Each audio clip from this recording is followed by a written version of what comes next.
मैं ये मूंड मारता मारता आपसे थक गया हूं कि मैथ्स के उन क्वेश्चनों को या रीजनिंग में भी ये करना।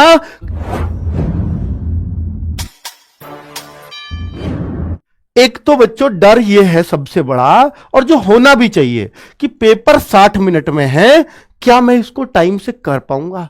यह सबसे बड़ा डर। अगर किसी बात से आपको डर लगना चाहिए तो वो इस बात से लगना चाहिए, क्या मैं पेपर 60 मिनट में कर पाऊंगा। इस बात से जरूर डरो।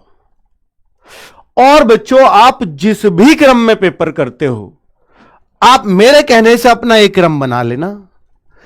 क्योंकि बच्चे लोग ये सोचते हैं, सबकी एक कॉमन सोच होती है, यार हिंदी और जीएस में कितना सा टाइम लगे, पहले इन नहीं करके देख लूं। तो जो इनको कर गया वो पेपर में लुढ़केगा, उसका टाइम पूरा नहीं पढ़ना। इसका लॉजिक बता देता हूं। जो बच्चा ये सोचता है कि मैं हिंदी या जीएस को पूरा कर लेता हूं, तो जो चीज भी आप पहले करोगे उसको बहुत ध्यानपूर्वक पढ़ के करते हो। जीएस के 20 में से आपको 12-13 क्वेश्चन ही करने लायक आते हैं, और आप पूरे शुरू में करोगे ना, पूरे 20 के 20 पढ़ोगे उनको ढंग से। जो चीज आपकी 5 मिनट में 4 मिनट में होनी चाहिए थी, वो इसी कारण 8 मिनट में हुई या 9 मिनट में। इन्हें 4-5 मिनटों का पूरा असर यूं समझ लीजिए मैथ पे आएगा आपके पे, या रीजनिंग पे आएगा, तो जो बहुत ही गंदा असर डालने वाले हैं। ठीक है, तो आपसे मैं कहूंगा कि आप जो भी क्रम में पेपर करते हो, प्लीज उसको चेंज करके आप सबसे पहले रीजनिंग करो, दूसरे नंबर पर हिंदी करो, और तीसरे, बेटा देखिए, अगर रीजनिंग ने आपका तालमेल खराब भी किया, जैसे आपको लगेगा यार अभी तो मेरा 1 मिनट में एक ही क्वेश्चन हो रहा है, पर यह हो रहा रीजनिंग का है, यह बड़ी बात है। रीजनिंग का हो रहा है, टाइम टेकिंग है, कोई बात नहीं, रिलैक्स रहिए। 1 मिनट से फिर भी पहले करने की कोशिश करिए, पर 1 मिनट में भी एक हो रहा है। एक तो बच्चा कर रहा है हिंदी और वो खुश हो रहा है, यार मैंने 10 मिनट में 15 क्वेश्चन लुढ़का दिए। तो भाई तूने कुछ नहीं किया, तूने तो बहुत टाइम खा लिया, ये तो 20 से भी ज्यादा होने चाहिए थे।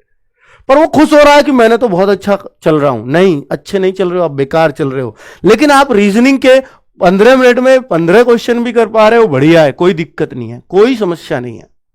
ठीक है, इस तरह से अपने टाइम को मैनेज करना। तो बच्चों, अगर आपका कुल मिलाकर के ये भी हो जाता है कि सर मेरा ना रीजनिंग में थोड़ा सा ज्यादा टाइम लग गया, मैं तो 15वें पर ही, मेरे 17 मिनट खत्म हो गए, तो 1-2 मिनट का जो बैलेंस है, जो बिगड़ा है आपका, वो हिंदी में पूरा कर लोगे, उसको जीएस में पूरा कर लोगे जल्दी से पढ़ करके। लेकिन अगर हिंदी जीएस पहले ही कर लिए तो आप अपना बैलेंस नहीं बना पाओगे पेपर में। ये पहले कर लिए, अब मान लो इनमें ज्यादा टाइम दे दिया, रीजनिंग को कम बच रहा, मैथ से बैलेंस बन रहा, मैथ तो और अपना टाइम और दूसरे का भी खा जाएगा। मैथ तो ऐसी चीज है। तो इसलिए मैं आपसे कह रहा हूं कि सबसे पहले रीजनिंग करना। बैलेंस खराब होगा तो बना देगी, कौन बना देगी? हिंदी बना देगी, जीएस बना देगी। अरे ये क्या कर रहे हैं। और बेटा एक लास्ट में जो बात है वो मैथ्स की कर रहा हूं, एक बात ये ध्यान दे लेना। इन्हें बताइए यार क्या है ये। तो मैथ्स का बच्चों जो लास्ट में जो मैथ्स होगा, उससे फायदा ये होगा आप लोगों को, मैथ्स से फायदा ये होगा आप लोगों को बच्चों लास्ट में करने का, कि लास्ट में बचता है आपके पास बड़ा लिमिटेड टाइम।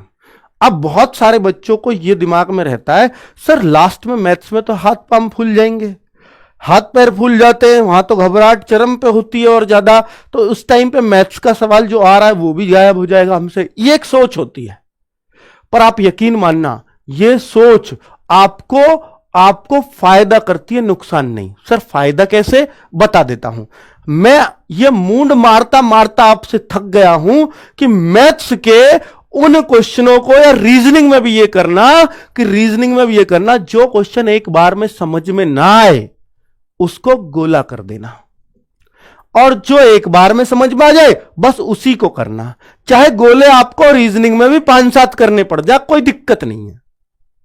चाहे मैथ में आपको और 8-7 क्वेश्चन पे करने पड़ जाए, कोई दिक्कत नहीं है। पर आप यूं समझ लेना, आपको टारगेट ये लेके चलना है, पूरा पेपर मुझे 50-52 मिनट में करना है। 7-8 मिनट उन रिव्यू वाले क्वेश्चन को देना है जिनको मैं छोड़ के गया हूं। बच्चों ज्यादा छोड़ना चाहे कितने ही, कोई दिक्कत नहीं। 7 से ज्यादा गोले नहीं होंगे आपके रीजनिंग में, 8 से ज्यादा कभी मैथ्स में नहीं होंगे, और 8-7 15। इन 15 क्वेश्चनों के लिए अगर आपने 8 मिनट भी बच रहे हैं, ध्यान देना मेरी बात पर, 15 क्वेश्चन के लिए 8 मिनट भी बच रहे हैं और आप इनमें से 8 भी कर गए और निश्चित तौर पे कर जाओगे कि उस टाइम पे प्रेशर नहीं है पेपर पूरा पढ़ाए कि नहीं, क्योंकि लास्ट में प्रेशर खत्म है बच्चों। उन 8 मिनट में यह दिमाग में आएगा आपको कि यार पेपर तो हो ही गया है, अब इनमें से जो हो जाएगा मेरे लिए बोनस है। उनमें कॉन्फिडेंस चरम पे होता है। उन 8 मिनट को बचा लेना अपने रिव्यू क्वेश्चन के लिए, यह टारगेट लेकर के जाना, आप निश्चित तौर पर सफल हो जाओगे। उन 15 क्वेश्चन में से मैं निश्चित तौर पे कहता हूं उन 8 मिनट में आप 8 क्वेश्चन कर जाओगे और वो 15 हैं जो आप कर ही नहीं रहे थे। और 8-9 क्वेश्चन अगर आप उनको कर गए जो आपसे हो ही नहीं रहे थे या टाइम ज्यादा लगता, आप उनमें से 8-9 कर गए, तो कौन रोकेगा आपका सिलेक्शन? बताइए, आप रुक ही नहीं सकता। तो बच्चों स्ट्रेटजी सही अपनानी पड़ती है बस। तो आप ये मान लीजिए कि आपको देखो यार मैथ्स अगर कम आता है तो मैं आपसे बोल रहा हूं जो हमने गागर में सागर में आपको प्रैक्टिस वो भी तो दिया है ना, क्वेश्चंस भी तो दिए हैं, पीडीएफ भी तो दिए है। इनको ही आप कितनी बार कर लो, इन्हीं क्वेश्चन को 2-2 3-3 बार कर लो, अच्छे से कर लो, प्रैक्टिस कर लो लगातार, क्योंकि हर टाइप का क्वेश्चन है इनमें, कैसा भी आएगा आपका मैथ्स हो जाएगा। इस बार यह भी पक्का है कि 1 घंटे का पेपर हुआ है ना, वैकेंसी ज्यादा है ना, वैकेंसी के हिसाब से पेपर का लेवल बढ़ता है एसएससी का, यह याद रखना। वैकेंसी ज्यादा, पेपर का लेवल आसान, वैकेंसीज कम, पेपर का लेवल हाई। 2019 में वैकेंसी ज्यादा थी, पेपर आसान, नेगेटिव भी नहीं थी 2019 में, पेपर फिर भी आसान। और 2021 में क्या हुआ, नेगेटिव भी डाल दी और पेपर भी मुश्किल, क्योंकि वैकेंसीज बहुत कम थी।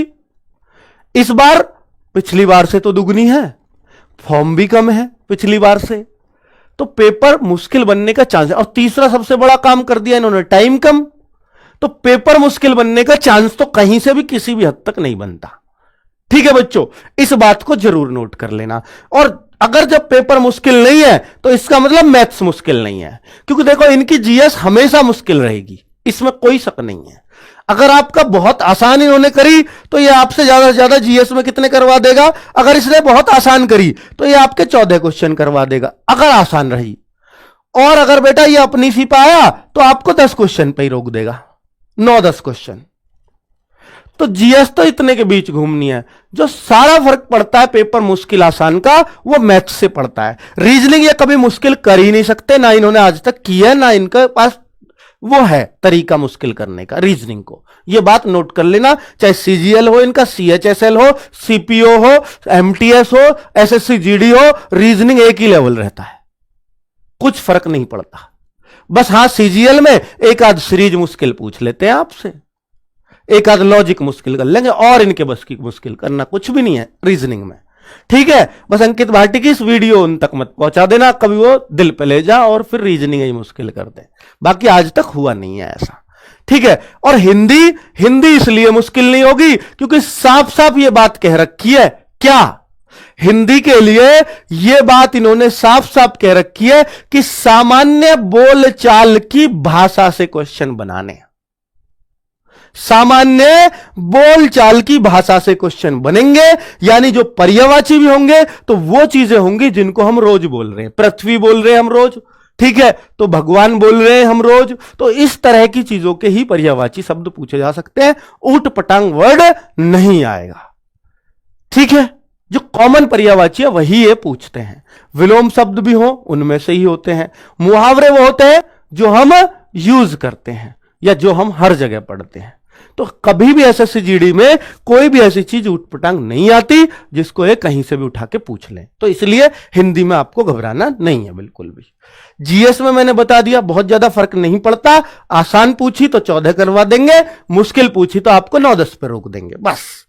मैथ्स ही एक ऐसी चीज है जिसमें ये मुश्किल करते हैं तो बच्चे को लिटा देते हैं, बिछा देते हैं, और बच्चे अगर ये आसान देते हैं तो सब बच्चे बढ़िया करके आते हैं। इस बार जो आसार है इस टाइम को देखते हुए वो मैथ्स आसान आने के हैं, क्योंकि जब आपका 60 मिनट देते हैं सीएचएसएल में, 60 मिनट देते हैं सीजीएल में, जब 60 मिनट का इनमें देते हैं और सीजीएल सीएचएसएल इन पे मैथ्स में तो क्वेश्चन भी अच्छे खासे हैं, तो बच्चों वहां ये मैथ्स मुश्किल नहीं करते। तो ये जीडी में कैसे कर सकते हैं, जहां तो वैकेंसी बहुत ज्यादा है। ठीक है, तो इसलिए बिल्कुल निश्चिंत रहे कि आपका मैथ्स मुश्किल आएगा। तो यह मैं आपको भरोसा दे रहा हूं। बाकी ये वीडियो आपका जरूर